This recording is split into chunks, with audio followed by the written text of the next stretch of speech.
ოფიციალური ვიზიტის ფარგლებში საქართველოს პრეზიდენტმა თურქმენეთის კულტურული ღირსშესანიშნაობები მოინახულა. ქვეყნის პირველი პირი დელეგაციასთან ერთად დაბა ყივჩახს ესტუმრა, სადაც თურქმენეთის პირველი პრეზიდენტის მავზოლეუმი გვირგვინით შეამკო.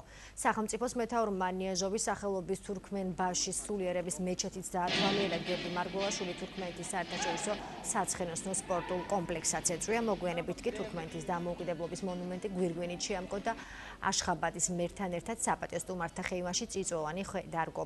კულტურული ღონისძიებების ფარგლებში საქართველოს პრეზიდენტმა თურქმენეთის სახელმწიფო კულტურის ცენტრის მუზეუმი დაათვალიერა და საპატიო სტუმართა წიგნში სამახსოვრო ჩანაწერი გააკეთა.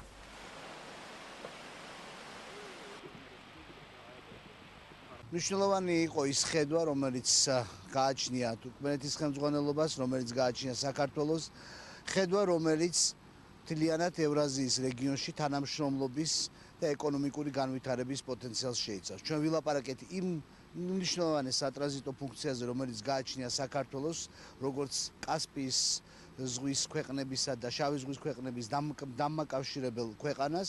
ჩვენ დავინახეთ, რომ ანალოგიური ხედვა გააჩნია კასპიის რეგიონთან მიმართებაში თურქმენეთის ხელმძღვანელობასაც, რომელიც ძალიან ინტენსიურად ავითარებს საკომუნიკაციო შესაძლებლობებს.